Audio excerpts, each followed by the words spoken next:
Let's speak about Chargepoint, baby. We haven't spoken about these guys in quite a while. So, what is happening, investors? It is your boy Jack. I am not a financial advisor, and today we're speaking about Chargepoint, the company who will be merging with the SPAC that currently is SBE, Switchback Energy Acquisition.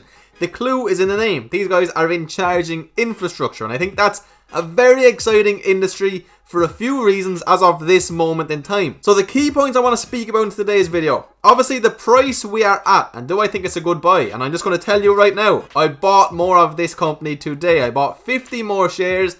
I have a total of 150. I could easily see myself getting up to 300 to even 500 shares in this company as time goes on, but we will get into that. I just want to remind you guys of the press release, the fact that this merger is now definitive, because I know a few of us, myself included, actually invested before it actually was definitive. So what's the pro forma, etc, etc. I want to speak about this article because I do think it's very, very interesting for Chargepoint in particular, how the US election could impact the EV industry, and particularly the EV infrastructure industry. There are a couple of points I want to go through from their investor presentation that are extremely important to understand. In particular, their fiscal year 27 revenue of over $2 billion, and that's 60% revenue compound annual growth rate from 2021 to 2026. That is insane, my friends. And there are a few more little bits and pieces in between, but that's what I really want to cover in today's video. So right before we get into doing that, can I please ask you to hit that juicy like button, my friends? If you're new around here, or for some reason you haven't hit that juicy looking red subscribe button,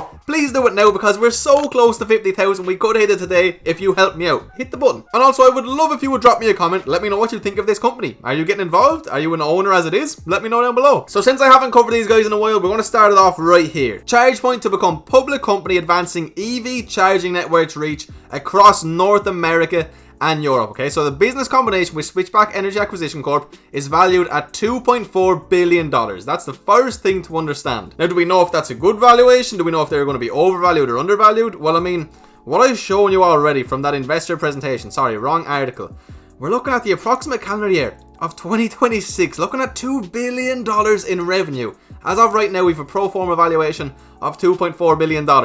If you are going to be willing to hold these guys straight off the bat from a long-term point of view, if what they say is going to happen happens, it's going to be an absolutely incredible investment, no doubt in my mind. Now, if you're interested in electric vehicle related companies, you know, your Teslas, your workhorses, your Neos, even your hyliions, your lordstown motors, etc., you have to ask the question, is there an industry for the infrastructure itself, for the people who put up the charging station for these vehicles? I mean, I'm thinking gas stations now, you know, where you go and put petrol or diesel into your vehicle. Are they eventually are they going to be EV stations? You know, are they going to be convenience stores and only have EV chargers? Is there a place in the world for a charge point or for a plug power? I 100% think there is, my friend. So, right off the bat, pro forma enterprise valuation, $2.4 billion.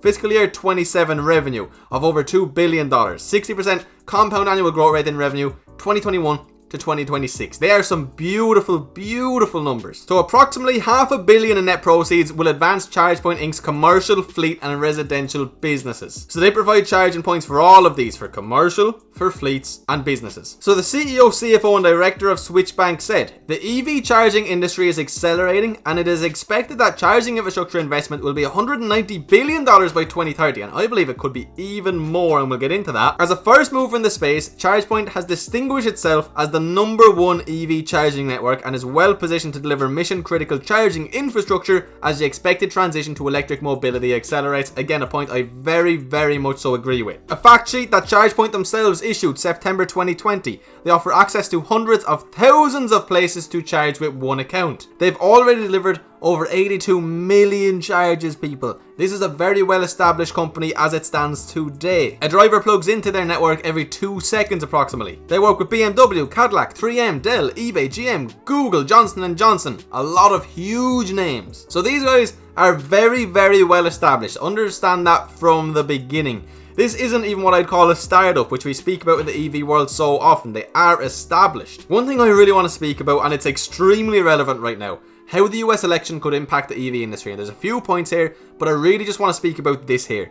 Biden's EV plans versus Trump's non-EV plans. Now, I'm not going to get involved too much on who wins, blah, but we do have to speak about this in regards to the EV market, specifically Chargepoint. So both candidates stated that they support EVs, but Donald Trump did nothing good for EVs, while Joe Biden has proposed reforming and extending the EV tax credit, as well as building a vast EV charging network across the nation. If I bring you down here a little bit, he plans to spend $2 trillion on EV infrastructure, as well as other green projects if he wins. Wow. So let's just start it off right here, okay? So Joe Biden aims to improve US EV tax credit, restore it for Tesla and GM, I'm pretty sure everybody else. He would get rid of the manufacturer cap on the $7,500 EV tax credit. Right now, only Tesla and GM have reached the cap, meaning that buyers of Tesla and GM electric cars no longer get a tax credit, while buyers of electric cars from other manufacturers can still get a $7,500 tax credit. I mean, look at lordstown Motors, for example. Look at the large majority of these companies. We often speak about this tax credit. It's capped. So he wants to try bring that back to Tesla and GM, and who knows, maybe it could even be improved. It could be increased, incentivize people even further to buy these EV vehicles. And what's really awesome about this, okay, is that this is going to be good for Chargepoint, because if this gets passed on to every major EV manufacturer, more people are going to be driving electric vehicles, which means that in turn, more infrastructure is going to have to go up. So this would be fantastic. But again, let's keep in mind, these are proposed. These are not guarantees. This may never happen, but it's worth keeping in mind. I do think, though, a tax credit like this would make a whole lot of sense for the broader economy as well. But Biden would also support strong air quality and water regulations that would encourage the use of EVs, whereas Trump has so far attacked the environment in 75 to 99 ways. I'm not going to get through that, but I do think in general a lot of people think Biden will be good for the broader EV market. And from an investment point of view, that is what we want to see. Particularly speaking about Chargepoint, more so even than some of the EV manufacturers themselves. Now, at the end of the day, I don't think it matters too much who does end up becoming the new president, okay? I've said many times on the channel, I think that EV is inevitable. At some stage, it's going to happen. So if we are looking at these as long-term investments, whether that means 5 years to you, or that means 30 years to you, I think it's going to work out okay for us, but still, we should know what's going on in the short term. One more very interesting thing. Biden's goal is to have the EV share of passenger vehicles be at least 25% by 2026, or 4 million EV sales annually. That is much more than we expect it to be as of right now. That would be absolutely huge, people. I mean, incredibly big. Now, I don't think we're going to see that number by 2026. I would be amazed if we did, in all honesty, but it's definitely a step in the right direction. You know, it definitely shows that we're going to push to get more of these vehicles on the road, which is good for us investors. And so with those numbers in mind, potentially these revenues here could even go up. Now, these are projections. These are not guarantees by any means whatsoever. But look at our fiscal year 21. So that's calendar year 2020. This year, revenue of 135 million, going up to 198 million. Then 346, so on, so on. Look at the year-over-year growth number, guys. They remain huge for pretty much the next 6 years at the very least. And I don't see why they would have to slow down, because I think it's by the time we're getting to 2025 through 2028, I think that's when we're going to see a real huge shift in EV. And so these revenue numbers should only go up and up and up for a very long time, in my personal opinion. And that's why I believe we are looking at a good buy as of this moment in time. I also feel safer putting my money here than a lot of actual EV manufacturers, because as long as the broader EV market is doing good, these guys are going to do good. In my opinion, it's not as speculative as a lot of these startup EV companies. Also, one thing I like to see is that once the merger goes through, okay, existing Chargepoint shareholders are still going to account for 80.4% of the company. Pipe investors are only 7.4%. I know a lot of people get afraid that once the merger goes through, the pipe investors sell out all of their position and it leads to this huge crash. It only equates for 7.5% pretty much ownership in this company.